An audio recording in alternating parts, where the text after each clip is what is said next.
Zero के बगल में और एक जीरो डाल दिया तो वो भी ठीक ही है ना। हाँ ठीक है बिल्कुल। मैं थोड़ा सा और ज़्यादा बोलना चाहता हूँ, बहुत ज़्यादा नहीं। परला जलवायु संकट का सवाल, पर्टिकुलरली जलवायु संकट का सवाल जो है ना, कर दे यार। ये क्या किया है कि पूरे जो जिसको कहते हैं बायो जियो केमिकल साइकिल्स जो होते हैं विश्व में, जैसे कि कार्बन साइकिल, कार्बन जो है आज धरती में होता है, कभी पेड़ में, अगर उसको जला दिया तो फिर हवा में, फिर वापस आ जाता है पेड़ में, हम में भी कार्बन है वगैरह। इसको पूरा एक कार्बन साइकिल, काफ़ी कॉम्प्लिकेटेड साइकिल है ये साइकिल या नाइट्रोजन साइकिल या फॉस्फोरस साइकिल, सल्फर साइकिल्स, इसको कहते हैं बायो जियो केमिकल साइकिल्स। ये साइकिल्स जो हैं बाकी जानवरों के जैसे इनका कोई बॉर्डर नहीं होता है, नेड़े होने के ही बड़ा नेड़े तो ये पूरे विश्व में घूमते फिरते रहते हैं। चाहे आप कहीं भी कार्बन को आप जलाओ या हाइड्रोकार्बन को जलाओ, पेड़ को जलाओ, तेल को जलाओ, वो कार्बन डाइऑक्साइड जो है ना वो पूरे विश्व में घूमता फिरता रहता है और 200 साल तक वो ऊपर ही रहता है। कहने का मतलब ये है कि अगर हमने एक तालाब को खराब कर दिया उदयपुर में, तो यहीं पे उसको साफ कर सकते हैं, लेकिन एक बार कोई भी साइकिल को अगर डिस्टर्ब कर दिया तो वो एक राष्ट्रीय स्तर पर उसको ठीक नहीं कर सकते। नहीं, अगर भारत ने तय कर लिया या नेपाल ने तय कर लिया, नहीं आप ठीक कर देंगे, हम अपने आप हम कम कर देंगे जलाना तेल, तो क्या फिर वो कार्बन डाइऑक्साइड हवा में कम होगा? नहीं होगा। तो इसलिए जलवायु संकट का जो समस्या है वो एक राष्ट्रीय स्तर पर इसको मतलब इसका सॉल्यूशन निकाल नहीं सकते, इसको सिर्फ अंतर्राष्ट्रीय स्तर पे निकाला जा सकता है। लेकिन अंतर्राष्ट्रीय स्तर पे हो क्या रहा है कि 3 प्रकार के देश अब खड़े हुए हैं। पहले प्रकार के देश जो हैं वो तो विकसित देश हैं, वो तो यही कह रहे हैं कि भाई देखो 1.5 डिग्री के अंदर ही टेम्परेचर को कंट्रोल करो। वो जो नहीं करते हैं और हम लोग उसका मतलब विश्लेषण करके मूल्यांकन करके कंप्लीट करते हैं उनका सेंटेंस को, वो ये कह रहे हैं कि देखो हमारा तो कल्याण हो गया, हमारा विकास हो गया, अब हम टेम्परेचर आगे बढ़ाना नहीं चाहते हैं, क्योंकि वो जो विकास का लेवल हम पहुंच गए ना उसको कायम रखना चाहते हैं। अगर 2 या 3 डिग्री हो गया तो हमारी ज़िंदगी भी खराब हो जाएगा। तो इसलिए उनका पूरा दिशा और धोरण जो है वो टेक्नोलॉजी इस्तेमाल करके 1.5 डिग्री के अंदर ही टेम्परेचर राइज को रखना, लेकिन उसके लिए पैसा लगता है। अच्छा, दूसरे प्रकार के देश चीन, भारत, ब्राज़ील, साउथ अफ्रीका, ये हैं। अब ये क्या कह रहे हैं कि भाई आप लोगों ने जला दिया, अब हम उस पोजीशन में आए जला के हम अपने कल्याण कर सकते। अब ये अपने कल्याण करेंगे, इसको रीइंटरप्रेट कर, हमारे जो अमीर लोग हैं उनका कल्याण होगा और ट्रिकल डाउन थियोरी के वजह से जो गरीब लोग हैं कैसे भी उनका वो भी ऊपर आएंगे। लेकिन ट्रिकल डाउन थियोरी का मतलब समझ गए ना? हाँ, सब लोग समझ गए। हाँ, तो अब बड़े बड़े इकोनॉमिस्ट और नोबेल लॉरिएट स्टिग्लिट्स जैसे लोग जो हैं वो तो साफ साफ बता दिए ट्रिकल डाउन थियोरी अभी नहीं बल्कि 20 साल पहले उन्होंने बोल दिया है कि ट्रिकल डाउन थियोरी फेल।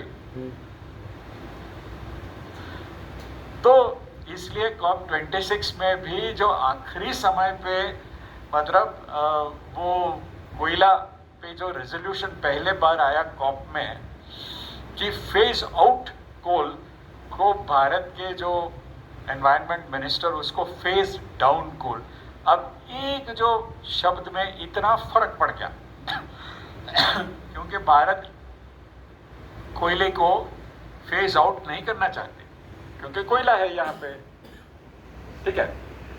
तो ये दूसरे प्रकार के देश हैं, इसलिए चीन, भारत वगैरह जो हैं वो यही कह रहे हैं कि आप आपने आपको कल्याण कर दिया, हमें भी करने दो, या मतलब हमारे जो अमीर लोगों का कल्याण होने दो।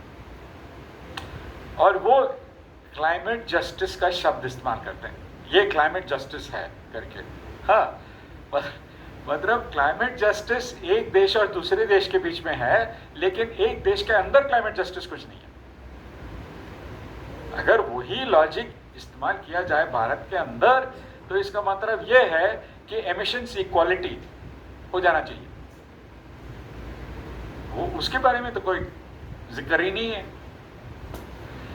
और तीसरे प्रकार के देश जो हैं बेचारे, नेपाल, बांग्लादेश, तुवालू, मालदीव्स, और ये एक मतलब एक क्लब भी बनाया, मोस्ट वल्नरेबल नेशंस करके, उनका वेबसाइट भी है, आप जा भी सकते हैं उसमें।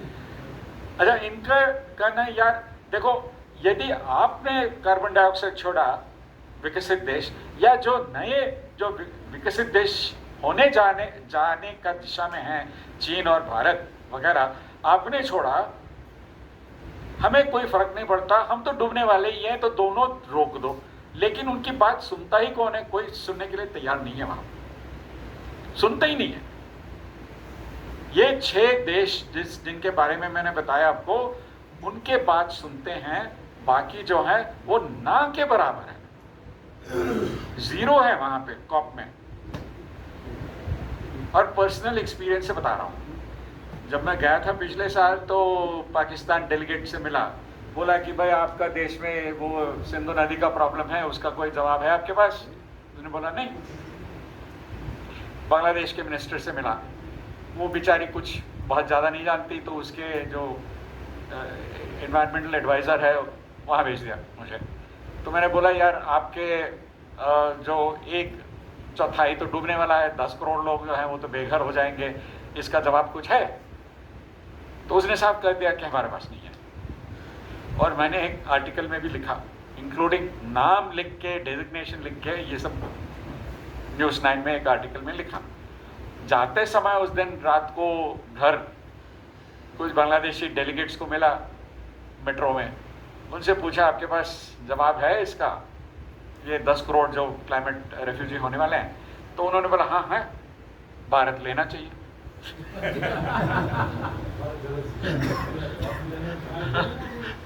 बोल दिया उन्होंने, साफ बोल दिया। हाँ, तो कहने का मतलब ये है अब कि नेट ज़ीरो और क्लाइमेट जस्टिस को जोड़ के सॉल्यूशन निकालने का कोशिश हो रहा है, और ये होने वाला नहीं है, हो नहीं सकता। ये कॉन्ट्रडिक्टरी कॉन्सेप्ट्स हैं, टोटली कॉन्ट्रडिक्टरी कॉन्सेप्ट है कि नेट ज़ीरो आप टेक्नोलॉजी के इस्तेमाल करके करना चाहते हैं, और वो टेक्नोलॉजी है भी नहीं आपके पास। और क्लाइमेट जस्टिस जो है वो तो टेक्नोलॉजी नहीं है, वो तो सोशियोलॉजी है, फिलॉसफी है, इकोनॉमिक्स है, और वो आप करना नहीं चाहते हैं, क्योंकि विकसित देश जो हैं, जो उन्होंने वादा किया $100 बिलियन पर एनम, वो तो दे नहीं रहे उसको, वो डरते हैं अगर दिया तो इनका पावर बढ़ जाएगा करके, साफ है ये। तो ये पॉलिटिक्स चल रहा है वहां पे, और ये पॉलिटिक्स जो है, जब तक ये नेशनल बाउंड्रीज रहेंगे, इसको आप मिटा नहीं सकते। अगर मिट भी गया कुछ, वो तो at the expense of developing countries होने वाला है। इसमें मुझे कम से कम कोई दो राय मेरे पास नहीं है, ये तो साफ है कि नेशनल बाउंड्रीज जब तक रहेगा, आप एक इंटरनेशनल मतलब ग्लोबल साइकिल को आप ठीक नहीं कर सकते, क्योंकि आप एक प्लेटफॉर्म पे आ नहीं सकते ऑन इक्वल फुटिंग। तो इसलिए जब तक ये नेशनल बाउंड्रीज को मैं ये नहीं कह रहा हूं कि मिटाओ, मैं ये कह रहा हूं कि उसको सॉफ्ट कर दो, अंत में मिटाना चाहिए। तब तक जो ग्लोबल प्रॉब्लम हमने इनएडवर्टेंटली मतलब बनाया, तब तक उसको सॉल्व नहीं कर सकते। ये साफ मुझे दिखाई दे रहा है। तो इसका मतलब ये है कि NHCPM और सपा किसी ने पूछा कि भाई आपके पंजाबियत रखो, आप आपके जो खाने पीने का रहन सहन कपड़े पहनो। हाँ, अब सुखदेव सिंह के पास गया मैं और इस शर्त पे गया कि आप मक्के की रोटी और सरसों का साग दे देंगे मुझे। हाँ, तो एक बार मैं कोल्हापुर गया और बोला दोस्त से, वहाँ पे जो प्रोफेसर था एनवायरमेंटल साइंस के हेड था, कि मुझे भाकरी खाना है। वो तो खास एक मराठी जवार की रोटी है। उसने कहा यार आजकल तो मिलता ही नहीं है, घर आ जाओ वहाँ खिला दूंगा। क्या आपको बटर चिकन नान मिल जाएगा, आपको मतलब पिज्ज़ा मिल जाएगा, लेकिन भाकरी नहीं मिलेगा। वैसे नेपाल में एक बार मैं घूम रहा था बहुत साल बाद, 20 साल पहले, मैं बोला यार नेपाली खाना खाना है। वो सभी लोग ने बताया थमेल जाओ, यहाँ नहीं मिलेगा। तो आपका पंजाबियत रखो, आपका राजस्थानी का संस्कृति रखो जेब में, और एक NHCPM का सपैक का डॉक्यूमेंट रखो।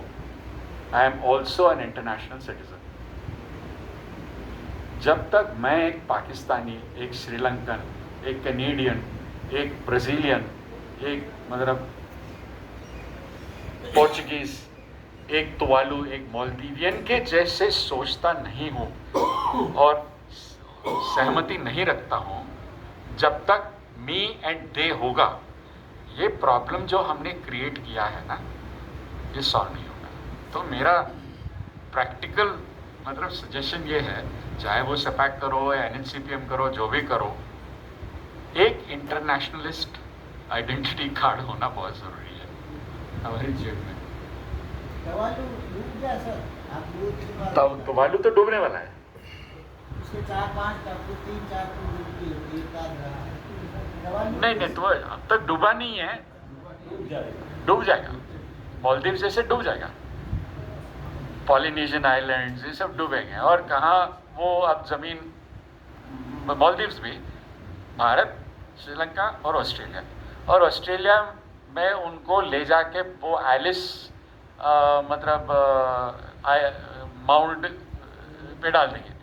वहाँ पे सबसे खतरनाक सांप, दुनिया में सबसे खतरनाक सांप वहीं पे है, वहीं पे ज़मीन देंगे उनको। और क्या सिडनी और मेलबर्न और एडिलेड के पास देंगे? नहीं देंगे, वो तो वाइट्स के लिए है। तो कहने का मतलब ये है कि ये सवालें आप इस परिस्थिति पे आया कि हम हमारे भाषा बोले, हमारे खाना खाएं, लेकिन एक इंटरनेशनलिस्ट आइडेंटिटी कार्ड होना बहुत ज़रूरी है। और मैं विनती करता हूँ सपैक से और NHCPM से कि ऐसे एक आइडेंटिटी कार्ड बना के सबके जेब में डालो। तो एक ये कार्यक्रम है। अब मैं सोच रहा था असल में, हाँ, और कार्यक्रम के बारे में बोलूँगा 2-4 और कार्यक्रम। जैसे कि सवाल कुछ उठे कि भाई असल में जैसे जैसे नॉन रिन्यूएबल कच्चे माल ख़त्म होते जाएंगे, हमारे जो अगले मटेरियल्स जो हैं वो तो फोटोसिंथेसिस से ही हम निकाल सकते हैं। मतलब घरें जो हैं वो लकड़ी से बनने लगेंगे फिर दोबारा, क्योंकि सीमेंट के लिए आपको रेत चाहिए ना। अरे रेत ख़त्म हो रहा है यार, आप किस चीज़ से कंक्रीट बनाएंगे? अच्छा, जंगल आप बनाना चाहते हैं ना कार्बन डाइऑक्साइड को सेक्वेस्टर करने के लिए, अब जंगल के लिए भी NPK चाहिए, P खत्म हो रहा है। फॉस्फेट्स जो है वो खत्म हो रहा है। अब नए जंगल मतलब 80 साल में खत्म हो रहा है, फॉस्फेट्स कम हो जाएगा, N और P रह जाएगा। लेकिन अब जंगल किससे बनाएंगे फिर अगर फॉस्फेट नहीं है आपके पास? तो अच्छे जंगल नहीं बनेंगे। तो कहने का मतलब ये है कि अब से लेके, जैसे कि क्यूबा में हुआ 1990 में, जब सोवियत रशिया ख़त्म हो गया, बिखर गया, तो क्यूबा का पूरा तेल का जो सोर्स है वो तो ख़त्म हो गया। और जैसे ही ख़त्म हुआ, क्यूबा फिर ऑर्गेनिक फार्मिंग की तरफ चला गया, और फिर पूरा पब्लिक ट्रांसपोर्ट उन्होंने बनाया, और यहाँ तक कि स्पेशल गवर्नमेंट एजेंट्स होते थे रोड पे, अगर कोई गवर्नमेंट के गाड़ी जाता था रोड पे तो उसको मतलब हक था कि उसको रोक के पूछना कि आप कहाँ जा रहे हैं, और पैसेंजरों को बिठाना।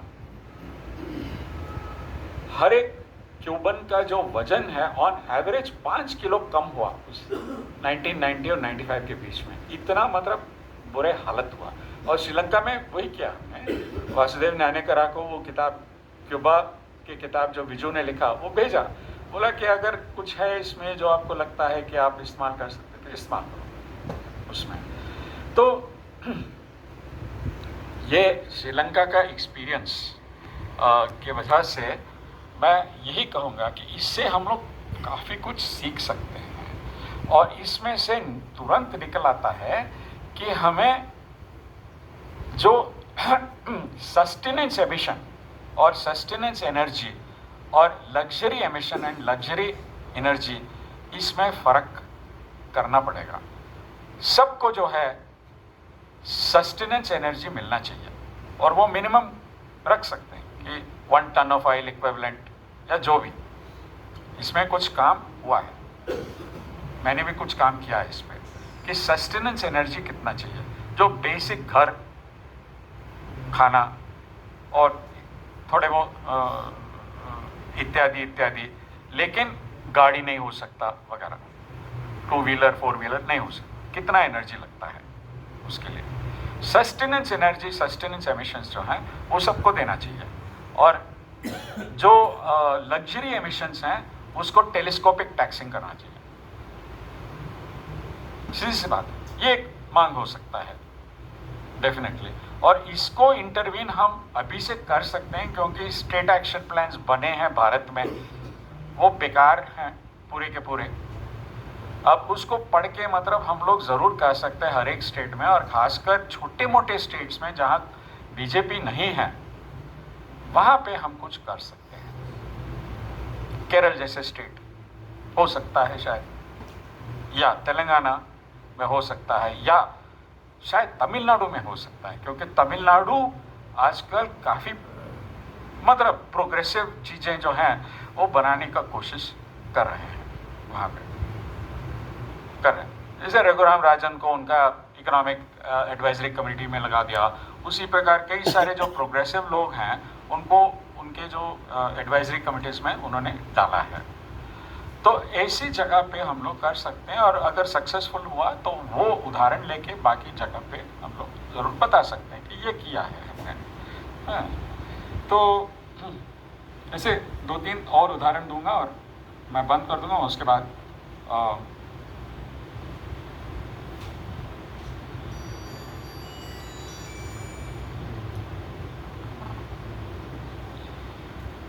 हाँ जी, एक जो कार्यक्रम, एक जो चीज़ ज़रूर होने वाला है जिसका जिक्र मैंने पहले किया, वो है कि बहुत सारे लोग इकोनॉमिस्ट और फाइनेंशियल मतलब एक्सपर्ट्स ये कह रहे हैं कि 6 महीने के अंदर एक ग्लोबल मतलब इन्फ्लेशन होने वाला है।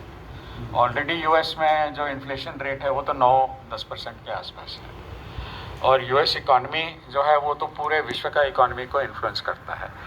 यूरोप में भी यूके वगैरह का इन्फ्लेशन रेट्स जो है वो तो 9% है। भारत में इतना ज़्यादा नहीं है, फ़िलहाल 6-7% के आसपास है, लेकिन इन्फ्लेशन होने वाला है क्योंकि एनर्जी प्राइसेस जो हैं वो तो बढ़ने वाले हैं, इसमें कोई शक नहीं है।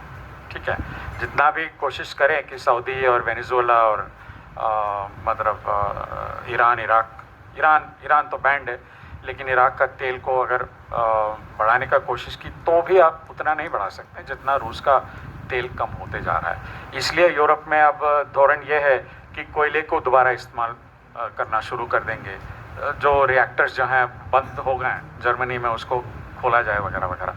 तो ये इन्फ्लेशन के बारे में हम लोग बहुत सीरियसली सोचना चाहिए और एक कार्यक्रम निकालना चाहिए इसके लिए, क्योंकि जैसे जैसे इन्फ्लेशन बढ़ते जाएगा वैसे वैसे हमारे देशों में, भारत, नेपाल वगैरह, जो गरीब लोग हैं ना वो और गरीब बनते जाएंगे, ये निश्चित बात है।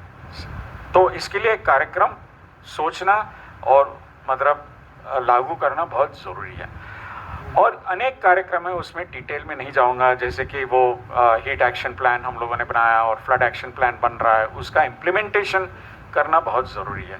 जैसे कि हीट लोड्स जो हैं झोपड़पट्टियों में, उसको कैसे कम करना, उसका एक पूरा मैनुअल हमने ऑलरेडी बना दिया।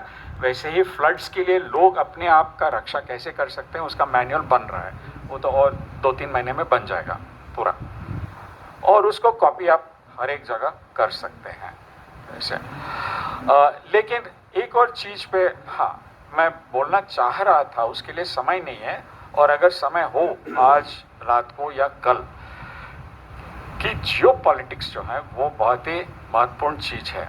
ये कहानियाँ कि चीन जो है आज क्यों कर रही है जो कर रही है, भारत जो है क्या कर रही है एनर्जी सिक्योरिटी के लिए, ठीक है, और इसमें अनेक फैक्टर्स आते हैं। जैसे कि मेरा कम से कम अंदाज ये है कि चीन अनसक्सेसफुल रहेगा अगले 20 साल। कई बहुत मतलब मेजॉरिटी लोग यही कहते हैं कि चीन तो आगे बढ़ जाएगा और यूएस के आगे भी बढ़ जाएगा, ये शायद नहीं होगा।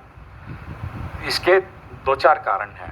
एक कि उनका एक जो जिसको कहते हैं डेमोग्राफिक डिविडेंड, कि कितने लोग अंडर 30 अंडर 40 हैं, वो चीन में ये, क्योंकि ये लोग जो हैं ये वर्कर्स बन जाते हैं ना, चीन में ये वन चाइल्ड पॉलिसी की वजह से उनका डेमोग्राफिक डिविडेंड जो है वो घट गया।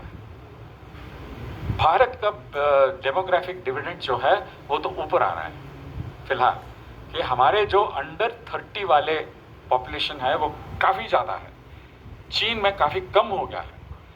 तो और चूंकि लॉन्जिविटी बढ़ गया है, तो होता क्या है वहाँ पे कि जितना आपने काम किया और अब तो रिटायर होके जो सेविंग्स हैं उसी पे आप जी रहे हैं। इसके अलावा चीन ने और एक बहुत बड़ा गलती की, और वो गलती ये है कि उनका डेट काफ़ी है, कर्ज काफ़ी है पूरे। अगर यदि आप में से कोई ग्रेटर नोएडा की तरफ चले गए तो बिल्डिंग के बाद बिल्डिंग आपको दिखाई देता है कि पूरा खाली है। गए हैं आप में से ग्रेटर नोएडा की तरफ? हाँ, चीन में बिल्डिंग के बिल्डिंग नहीं, शहर के शहर जो है खाली है। और ये जो उनके सब काफ़ी बड़ा एक जो कंस्ट्रक्शन कंपनी है एवरग्रैंडे करके, वो तो इतना कर्ज में है कि अब चीन के सरकार को पता नहीं चल रहा है कि क्या करना। बिलियंस ऑफ डॉलर्स के कर्ज में पड़ गए वो, और सरकार को पता नहीं चल रहा है कि भाई क्या करना है अब। और ये कर्ज जैसे यूएस में 2008 में जो हाउसिंग बबल हुआ, वैसे चीन में अगर हो गया, और होने का संभावना है, और काफ़ी लोग कह रहे हैं कि ये चीन का एक बहुत बड़ा प्रॉब्लम है करके, तो फिर चीन जो एक मतलब मैन्युफैक्चरर ऑफ द वर्ल्ड जो है ना, वो तो ठप हो जाएगा। और ऑलरेडी काफ़ी सारी इंडस्ट्रीज जो हैं कोशिश कर रहे हैं वहाँ से निकल के या तो वियतनाम जाने के लिए, या मेक्सिको जाने के लिए, या इंडिया आने के लिए। तो चीन का जो अब हालत जो है वो अच्छे हालत में नहीं है, और चीन कोशिश कर रही है कि ये सब सारे चीज़ होने के पहले वो और कब्जा करे, और इसलिए साउथ एशिया में साउथ चाइना सी में वो जो जितने भी आइलैंड्स हैं वो ये हमारे हैं करके लगाएं, और वहाँ पे कब्जा करने का कोशिश कर रहे हैं। और इसीलिए फिलीपींस जो है वो ब्राह्मोस मिसाइल खरीद लिया, और मलेशिया और इंडोनेशिया भी या तो तेजस वाले फाइटर्स या ब्राह्मोस मिसाइल्स, वियतनाम भी। तो असल में ये पूरे के पूरे स्टोरी जो है ये ऊर्जा का कब्जा करने का कहानी है। और ये पूरी जियोपॉलिटिक्स जो चल रहा है सिर्फ यहाँ एशिया में नहीं बल्कि यूरोप में और अमेरिका में, और ये कहानी जो है अब ये थियोरी नहीं है, ये प्रैक्टिकली क्या हो रहा है देखना और उसको इंटरप्रेट करना कि ऊर्जा का कब्जा कैसे लोग कर रहे हैं, कोशिश कर रहे हैं पॉलिटिक्स में, और साथ साथ पानी का पॉलिटिक्स क्या चल रहा है। और पानी का समस्या जो है वो तो गंभीर इशू बन जाएगा इंडिया और पाकिस्तान के बीच में। और जैसे मैंने कल कहा, तिब्बत जो है वो एक वार जोन शायद बन जाएगा अगले 20-21 साल में, और एनर्जी वॉर के पहले वाटर वॉर्स अगले 10-20 साल में शायद शुरू हो जाएगा। इंटरनेशनल वाटर वर्ड्स हो जाएगा। और ये वाटर वर्ड्स सिर्फ इंडिया पाकिस्तान नहीं बल्कि अफ्रीका में इजिप्ट और इथियोपिया और सूडान के बीच में ऑलरेडी कॉन्फ्लिक्ट कई सालों से चल रहा है, और मिडल ईस्ट में टर्की और ईरान, इराक, सीरिया, ईरान नहीं, टर्की, इराक, सीरिया के बीच में अब 30-40 साल से चल रहा है। तो कई सारे जगह इस प्रकार के जो वाटर कॉन्फ्लिक्ट्स हैं ये चल रहे हैं, और अंत में ये कॉन्फ्लिक्ट जो है वो मिलिटराइज हो जाता है। और ये मिलिटराइजेशन आप जॉर्डन रिवर पर देख सकते हैं। सबसे मतलब बहुत ही स्टार्कली हुआ, जो जॉर्डन नदी है वो एक कॉन्फ्लिक्ट था इजराइल और एक साइड पे और सीरिया और जॉर्डन दूसरे साइड पे। बहुत ही इंटरेस्टिंग कहानी है ये। 3 साल पहले मैंने डॉक्टर मजुमदार मेमोरियल लेक्चर करके एक लेक्चर दिया था कलकत्ता में, और ये बहुत लिखित रूप में मैंने लिखा पूरे ये सब कॉन्फ्लिक्ट्स को, ऑलरेडी पब्लिश्ड है, तो वो आप नेट पे भी देख सकते हैं इस चीज़ को। तो वाटर वॉर्स शुरू होने वाला है, और ये वाटर वॉर्स सिर्फ इंडिया पाकिस्तान नहीं बल्कि कल को ये भी हो सकता है हमारे इर्द गिर्द में कि इंडिया और बांग्लादेश के बीच में, इंडिया और नेपाल के बीच में हो सकता है। इंडिया और नेपाल के बीच में वॉर नहीं होगा, कॉन्फ्लिक्ट होगा। इंडिया और बांग्लादेश में वॉर नहीं होगा, कॉन्फ्लिक्ट हो सकता है।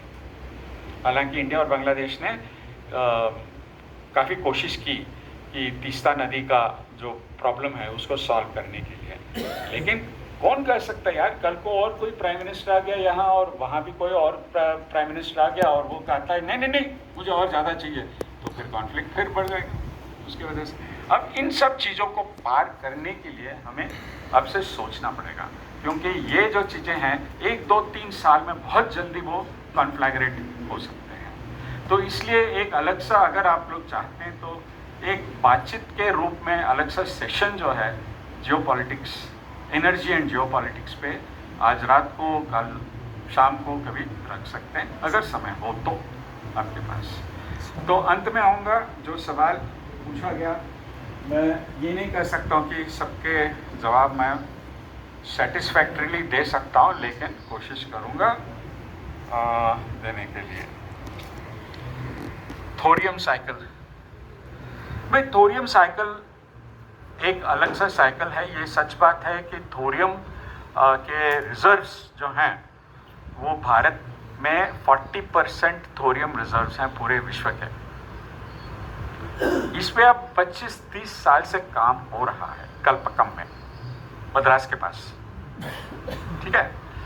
अब थोरियम साइकिल जो है वो एक फास्ट ब्रीडर रिएक्टर बनाना पड़ेगा, और ऑलरेडी एक रिसर्च रिएक्टर बना है और एक फुल फ्लेज 500 मेगावाट रिएक्टर बनाने का कोशिश में भारत है। 25-30 साल से चल रहा है, अब तक सफल नहीं हुए, क्योंकि ये फास्ट ब्रीडर रिएक्टर्स हैं। और ये सिर्फ फास्ट ब्रीडर रिएक्टर नहीं, फास्ट ब्रीडर रिएक्टर में और कॉम्प्लिकेटेड जिसको कहते हैं थोरियम साइकिल है। और फास्ट ब्रीडर रिएक्टर्स का टेक्नोलॉजी जो है ना, वो खासकर प्रॉब्लम कहाँ होता है कि जो हीट एक्सचेंजर्स में होता है, क्योंकि वो हीट एक्सचेंजर जो है वो लिक्विड सोडियम इस्तेमाल करते हैं, और लिक्विड सोडियम ऐसे के तैसे वो हीट एक्सचेंजर्स में मतलब छेद कर देता है। तो इसीलिए यूएस में, यूके, जापान, चीन, रूस में जहाँ भी उन्होंने fast breeder reactors, thorium cycle पे नहीं बल्कि प्लूटोनियम साइकिल पे उन्होंने फास्ट ब्रीडर रिएक्टर बनाया, वो तो काफ़ी मतलब कई सारे जगह उनको शट डाउन कर दिया, क्योंकि उन्होंने बोला कि भाई ये यूरेनियम साइकिल चल रहा है तो उस पर क्यों बर्बाद करें, टाइम वेस्ट करें। लेकिन आज तक भारत, मुझे पूरा डिटेल मालूम नहीं है, क्योंकि मैं तो एक तो वो कुछ सीक्रेसी तो रहता ही है जो भी BRC वाले करते हैं। दूसरी बात ये है कि मैं एक मतलब न्यूक्लियर ना फिजिसिस्ट हूँ ना न्यूक्लियर इंजीनियर हूँ, वो लोग ज़्यादा जानते हैं। लेकिन जहाँ तक मैं जानता हूँ basic problem fast breeder reactors में ये है कि हीट एक्सचेंजर्स में, तो इसलिए थोरियम साइकिल में कई सारे IAS ऑफिसर्स से भी सुना ये बात, हम लोग तो थोरियम साइकिल की तरफ जाना चाहिए। सीधी सी सवाल है, अब अगर आप 25-30 साल से उस पर काम कर रहे हैं, आज तक रिएक्टर क्यों नहीं चल रहा है?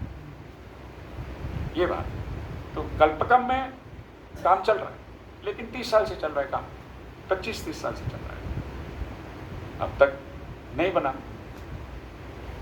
ठीक है। दूसरा, सीस्मिक एक्टिविटी, हाँ ये बात सच है कि बहुत ही बड़ा तालाब अगर हो तो हो सकता है, और कोयना में हुआ है। जब कोयना डैम बना कृष्णा नदी पे महाराष्ट्र में, तो मैं उस समय बम्बई में था और रात को मैं गड़गड़ हुआ और हम लोग सब उठ गए। हो सकता है, लेकिन ये हर जगह होगा मैं तो नहीं जानता, मैं न जियोलॉजिस्ट हूँ न सीस्मोलॉजिस्ट हूँ, लेकिन ज़रूर हो सकता है ये चीज़। हो रहा है। हाँ, अब ये भी सुना है कि भाखरा नंगल बनाने के बाद छोटे मोटे मतलब सीस्मिक एक्टिविटी हुआ है करके इर्द गिर्द, और ये होगा जहाँ पे आपका भारत में 5 सीस्मिक जोन्स हैं, और जो हिमालय और दिल्ली के इर्द गिर्द, दिल्ली मेरे ख्याल से जोन 4 में है और हिमालय वो जोन 5 में है लगभग।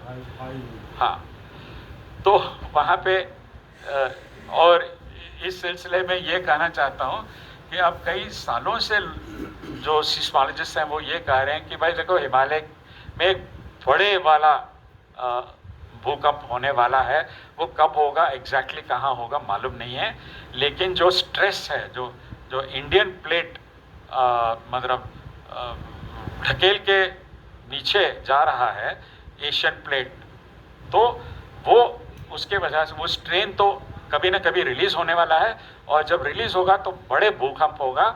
और इसमें खासकर नॉर्थ इंडिया और पाकिस्तान के उस भाग, मतलब आज़ाद कश्मीर, जो भी कश्मीर आप नाम दो उसको, या कश्मीर, नेपाल और भूटान, तो उसमें इफेक्ट होने वाले हैं।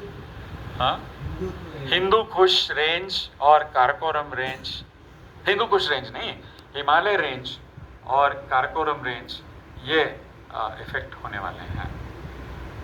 एक बार मैं दिल्ली में था और भूकंप हुआ, तब उस समय भी रात को हुआ था। तो हाँ, कार्बन इंडेक्स के बारे में ना, हाँ अच्छा, एक छोटा सा वीडियो का मैं लिंक आपको देता हूँ, वो आप देख लेना।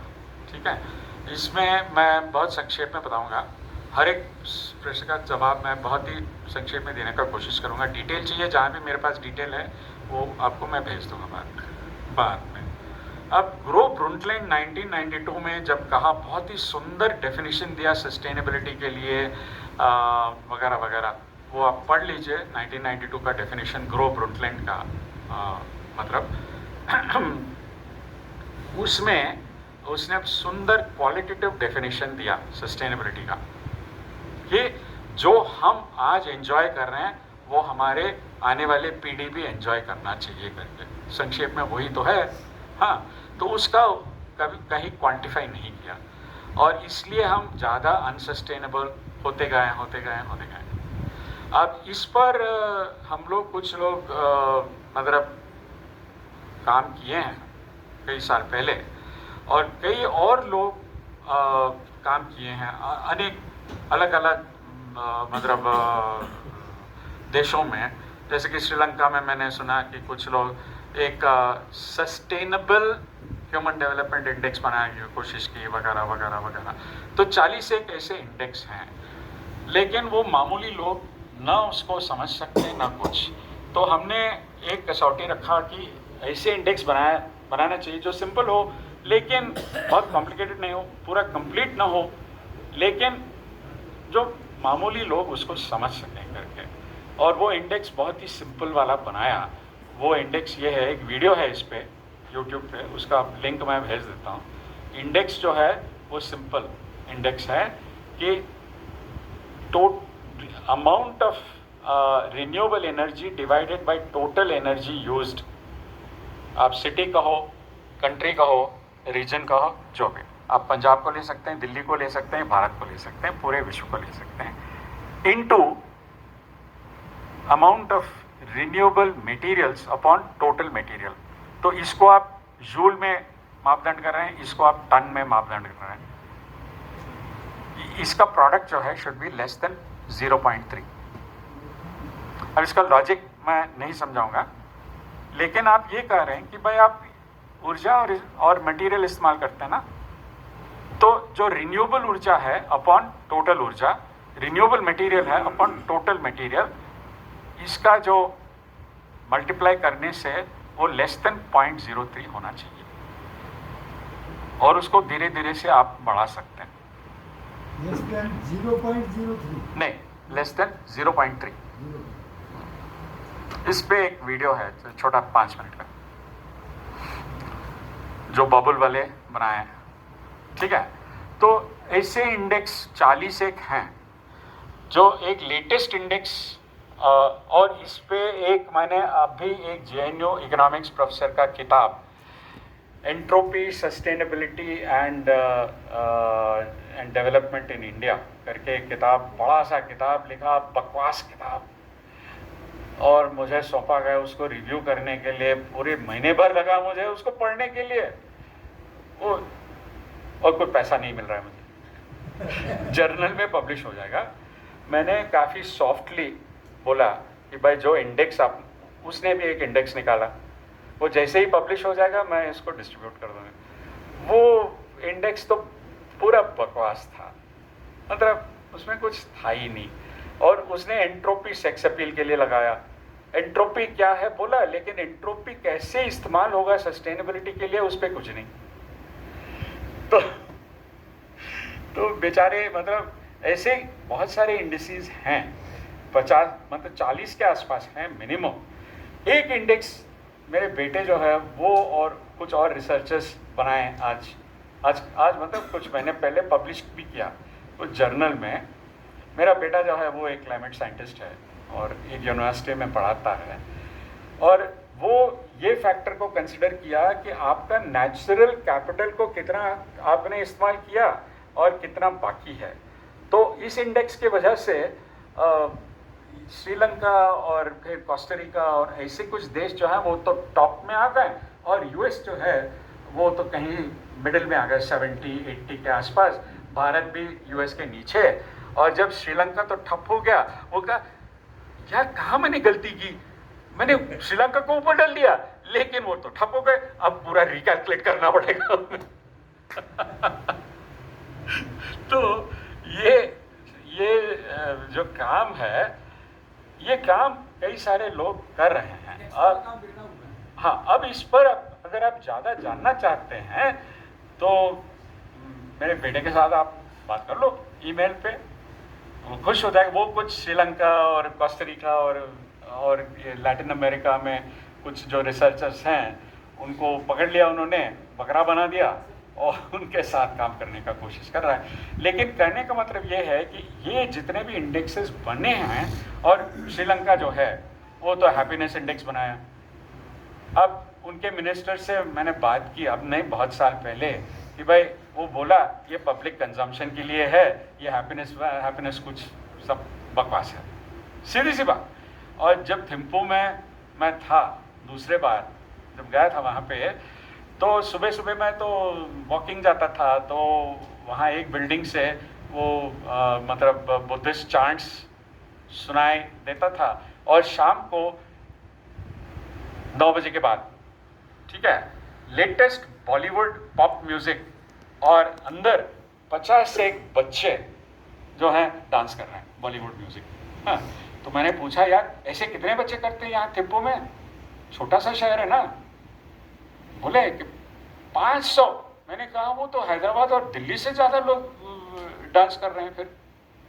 तो उनका हैप्पीनेस जो है बुद्धा से नहीं है, लेकिन बॉलीवुड से है। तो बहुत सारे इंडेक्सेस बने हैं, लेकिन आज तक कोई भी इंडेक्स जो है वो तो जो यूएनडीपी के HDI इंडेक्स को रिप्लेस नहीं कर पाया। अब इसके कारण भी पॉलिटिकल है, अब उस पे न जाएं तुरंत। हाँ जी, हाँ, 4th इंडस्ट्रियल रेवोल्यूशन, ये थोड़ा सा कॉम्प्लिकेटेड चीज। अब हुआ क्या, इंडस्ट्रियल रेवोल्यूशन में शुरुआत, पहले वाला इंडस्ट्रियल रेवोल्यूशन में हुआ क्या है कि जो मनुष्य है वो शारीरिक श्रम जो करता है ना उसको रिप्लेस किया गया, है ना, कि वो पहले चल के जाता था, अब गाड़ी में बैठ के जा सकता है, ठीक है, अपना मतलब मसल पावर इस्तेमाल करके फिर उठाता था, अब मशीन जो है वो उठाता है। इसलिए मैं एक सवाल पूछता हूँ हर बार जो हमारे फेमिनिस्ट दोस्तों से कि भाई फेमिनिस्ट मूवमेंट जो है वो फॉसिल फ्यूल बनने के इस्तेमाल करने के बाद ही क्यों फेमिनिस्ट मूवमेंट तैयार हुआ, जबकि एंटी स्लेव मूवमेंट और एंटी फ्यूडल मूवमेंट्स जो हैं वो 3000 साल पुराने हैं। स्पार्टकस का स्टोरी अगर आपने पढ़ा या जो भी, आप फेमिनिस्ट मूवमेंट क्यों नहीं खड़ा हुआ, तो उसका जवाब देते नहीं, क्योंकि और मैं बोलता हूँ कि एनर्जी थियरी है, क्योंकि एक जो पुरुष है उसका मसल मास करीब करीब 35% ज़्यादा है फीमेल मसल मास, और जब तक ओनरशिप नहीं है किसी चीज़ का, जैसे कि हंटिंग गैदरिंग स्टेज पे ओनरशिप का कॉन्सेप्ट ही नहीं था, इसलिए वहाँ सबसे ज़्यादा इक्वालिटी मैन एंड वुमेन के बीच में था। लेकिन जब से स्लेवरी शुरू किया और ओनरशिप का कॉन्सेप्ट आया, तब ओनिंग फीमेल और ओनिंग बर्थ राइट्स वगैरह आने लगा है, और शादी भी एक एज एन इंस्टीट्यूशन तब से शुरू हुआ। शादी क्या है, एक हिसाब से दो तरह की चीज़ें हैं कि भाई बाप कौन है वो पता लगाना। अब हंटिंग गैदरिंग में बाप कौन है मतलब ही नहीं था, सभी बाप थे, सभी माँ थे उस समय। मैं थोड़ा ओवर सिंप्लीफाई कर रहा हूँ, हाँ, लेकिन प्रॉपर्टी राइट्स, अगर आपको पेट्रियार्की में property rights through the male होता है, और थ्रू द मेल अगर होता है तो बाप कौन है ये पता लगाना जरूरी है, इसलिए शादी की जरूरत है। केरल में नायर सोसाइटी में मेट्रीलिनियर सिस्टम्स है, जो प्रॉपर्टी है। हमारे केरल के दोस्त कहाँ हैं? गायब हो गए। कहानी बताऊंगा, ये आज भी लागू है। केरल में नायर सोसाइटी में मेट्रीलिनियर सिस्टम है। पेट्रीलिनियर सिस्टम नहीं है, क्योंकि प्रॉपर्टी जो है ना वो थ्रू द मदर पास होता है, not through the male. Mother जो है वो अपने बेटियों को देती है, ठीक है। और नंबूदरी में पहले वाला लड़का जो है वही शादी कर सकता, दूसरे तीसरे जो है वो शादी नहीं कर सकता। तो इसलिए दूसरे तीसरे जो बच्चे हैं ना, लड़के, वो नायर औरतों के साथ रिलेशंस रखते हैं। और नायर जो औरतें जो हैं वो सेक्सुअली काफ़ी फ्री हैं, मतलब एक नहीं बल्कि अनेक मर्दों के साथ वो साइमल्टेनियसली रिलेशन रखते हैं। और एक पूरा परंपरा है वहाँ पे, अगर मेल जूते बाहर घर के बाहर दिखाई देते हैं तो वो दूसरा जो आपका लवर है वो क्वाइटली चला जाता है। ये अभी भी चल रहा है हमारे देश में, इतने सारे मतलब ऐसी चीज़ें होते हैं नॉर्थ ईस्ट में वगैरह वगैरह। तो जहाँ पे प्रॉपर्टी इशू नहीं है वहाँ पे अनेक चीज़ इस तरह के चीज़ें हैं, हमारे देश में हैं। तो और ये आदिवासी नहीं है, सीधी सी बात है। तो एनीवे पॉइंट मैं ये बताना चाह रहा था कि फोर्थ इंडस्ट्रियल रेवोल्यूशन के बारे में। तो विमेन का मैं ये थियरी जो मैं बता रहा था आपको कि जब प्रॉपर्टी राइट्स हो गए तब विमेन का जो ये है मतलब फ्रीडम कम हो गया एक हिसाब से। लेकिन आज भी अगर दक्षिण भारत में कई सारे अगर आप मंदिर में जाएंगे, और मेरे पास फोटो हैं, और अभी 10 दिन पहले मैं मेरे 2 बच्चों के साथ रामप्पा टेम्पल गया, बड़े बड़े वहाँ पे मतलब कार्विंग्स हैं, जो औरतें जो हैं एक स्पीयर के साथ, बो के साथ वगैरह। तो 6-7 साल पहले चालुक्य डिनेस्टी और विजयनगरम एम्पायर था ना, तब विमेन वॉरियर्स जो हैं, और ये एक जगह नहीं बल्कि मैंने कम से कम आधे डजन ये जगह देखा है। ये हम्पी में देखा है मैंने, कृष्णपट्टनम में देखा है, रामप्पा में, ये आलमपुर में वगैरह। तो साउथ में कम से कम देखा है मैंने इस चीज़ को। अब आ गया कि विमेंस मूवमेंट अब क्यों शुरू हुआ। और यहाँ एक कहानी बताऊंगा। पहले बार जब मैं न्यूयॉर्क गया था तो एक औरत मुझे बताई, दोस्त है, बताई कि भाई रोड पे हम लोग जो विमेन ड्राइवर्स हैं वो ज़्यादा एग्रेसिव हैं। मैंने पूछा क्यों? क्योंकि उसने कहा कि गाड़ी जो है वो तो इक्वलाइज कर देता है, और फॉसिल फ्यूल जो है वही काम किया। फॉसिल फ्यूल्स ने क्या किया है कि जो पहले मसल पावर से हम लोग काम करते थे उससे हमें छुटकारा मिल गया। मसल पावर जो है वो सिर्फ एक्चुएट करने के लिए है, बाकी काम जो है फॉसिल फ्यूल करता है, मशीन करता है। यानी कि आप लाइट का स्विच दबाओ, वो तो सिर्फ एक्चुएशन है, बाकी काम इलेक्ट्रिसिटी करता है। आप बटन दबाओ तो क्रेन जो है वो फिर लिफ्टिंग करता है। और ये जो है ये फेमिनिस्ट मूवमेंट के लिए मतलब काम में आया, क्योंकि न्यूयॉर्क और लंदन में वो साइकिल इस्तेमाल करने लगे, और साइकिल एक बहुत बड़ी चीज़ है फेमिनिस्ट मूवमेंट में, क्योंकि वो घर से दूर जा सकते थे मीटिंग के लिए। और जैसे फॉसिल फ्यूल आया तब से मतलब औरतें जो हैं वो वही काम कर सकते थे जो मर्द भी कर सकता।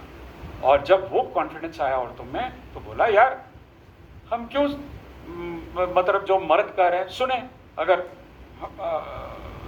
वो जो कह रहे हैं वो ठीक नहीं है तो हम अलग हो जाएंगे या हम रिवोल्ट करेंगे। तो पूरे जो फेमिनिस्ट मूवमेंट जो है कम से कम मेरे दृष्टिकोण से वो एनर्जी के साथ जुड़ा हुआ है। तो विजय कुंदा जी जब मैंने उससे बताया ये सब तो उसने बोला यार अब तो तेल वगैरह खत्म हो रहा है तो क्या फिर दोबारा विमेन जो है औरतें जो हैं वो तो दब जाएंगे। मैंने कहा नहीं, अगर आप हंटिंग गैदरिंग के टाइम पे क्या हुआ वो देखा जाए और उसको अगर हम लोग फिर दोबारा उस प्रकार के प्रॉपर्टी लेस सोसाइटी बनाया तो दबने की ज़रूरत नहीं है। अगर प्रॉपर्टी है तो दब जाएंगे, प्रॉपर्टी नहीं है, प्रॉपर्टी का कॉन्सेप्ट नहीं है तो नहीं दबेंगे। अब तो पहले रेवोल्यूशन जो है वो हमारे शारीरिक श्रम को रिप्लेस किया, फर्स्ट इंडस्ट्रियल रेवोल्यूशन। उसके बाद जो रेवोल्यूशंस हुए हैं सेकंड भी वही काम किया, थर्ड से लेके जो हम बुद्धिजीविक श्रम करते हैं उसको रिप्लेस करने लगे हैं मशीन, यानी कि artificial intelligence, network of things जो आप कह रहे थे, जिक्र किया। बताओ नेटवर्क ऑफ थिंग्स सबको बता।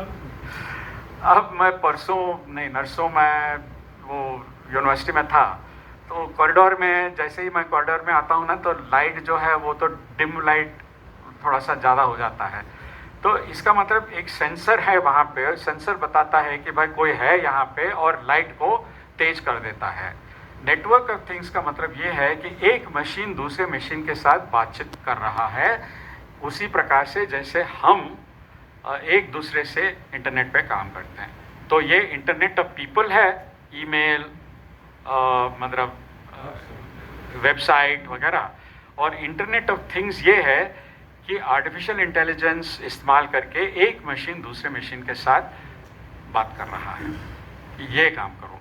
जैसे कि हैदराबाद पहले एयरपोर्ट है जहाँ पे फेशियल रिकग्निशन सॉफ्टवेयर जो है वो वहाँ लगाए हैं ऑलरेडी, और वो फेशियल रिकग्निशन सॉफ्टवेयर के वजह से आपको बार बार आपका मतलब आधार कार्ड या लाइसेंस कार्ड दिखाना नहीं पड़ता। लेकिन इसका दुरुपयोग ये है कि उसको इस्तेमाल करके पुलिस वाले जो हैं वो उल्टा सीधा काफ़ी काम कर सकते हैं। तो इस प्रकार जो ऑटोनमस कार्स हैं, 3D प्रिंटिंग है, ये हो क्या रहा है कि लोगों के दिमाग वाला श्रम जो है वो अब मशीन करना शुरू कर दिया है। इसमें डेंजर है। अब डेंजर ये है कि क्या मशीन्स टेक ओवर करेंगे।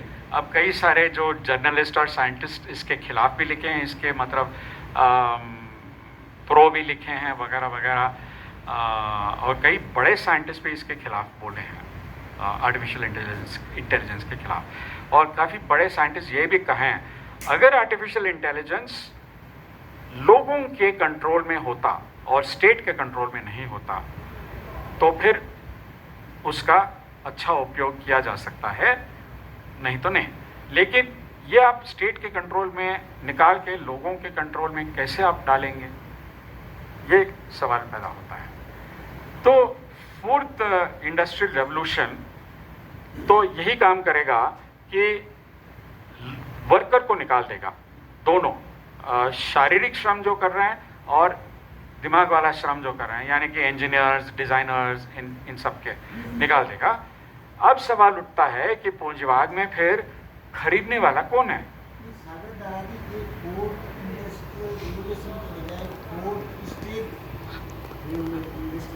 जो आजकल इस्तेमाल हो रहा है वो तो फोर्थ इंडस्ट्रियल रेवोल्यूशन करके पद इस्तेमाल करने लगे हैं। तो आप अगर उसको चेंज करना चाहते हैं तो हाँ, तो इसलिए आप एक अच्छा सा आर्टिकल लिखो और बोलो कि इसका नाम बदलना चाहिए।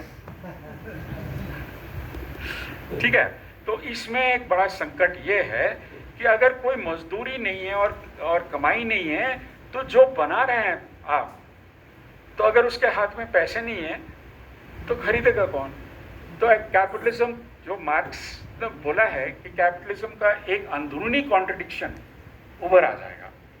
तो इसलिए जो मिनिमम कैश डोल जो है उसकी बात चल रहा है दावोस में।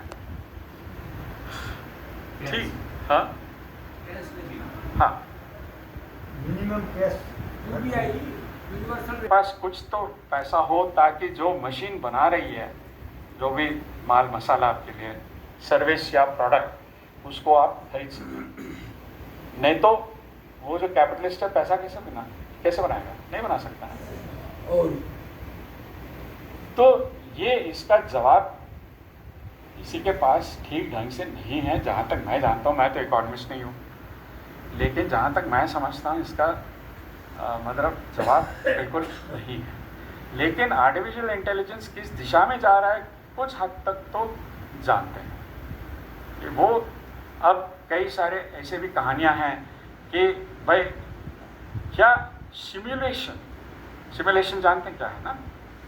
मैं जैसे कि एक एयरक्राफ्ट अगर चलाना है और मैं पायलट को ट्रेन करना चाहे वो सिविलियन एयरक्राफ्ट हो या फाइटर जेट हो, तो मैं पहले उसको एक सिमुलेटर पे डालता हूँ।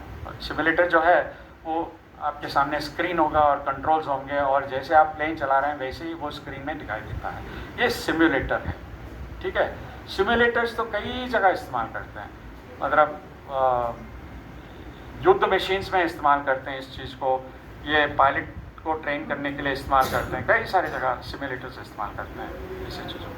अब सवाल ये उठा है कि क्या पूरे मानव समाज कोई और ऐसे बहुत इंटेलिजेंट लाइफ फॉर्म जो है हमको सिमुलेट कर रहा है? अब उसमें बहुत दूर न जाएं क्योंकि एक फिलोसॉफिकल आर्ग्यूमेंट है, तो इसमें गॉड भी आ जाएगा, गॉड है कि नहीं है वगैरह वगैरह। हाँ, कुछ फिजिसिस्टों के साथ ये बातचीत चल रहा था।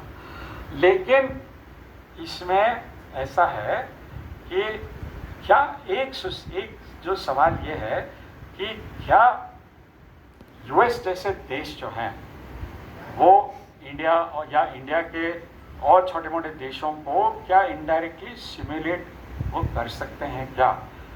तो ये आर्टिफिशियल इंटेलिजेंस में जाना मतलब अच्छी चीज़ है या नहीं, ये पूरा सवाल उठ रहा है। इसका जवाब ठीक ढंग से किसी के पास नहीं है। कोई कहता हाँ, कोई कहता ना। हाँ। क्या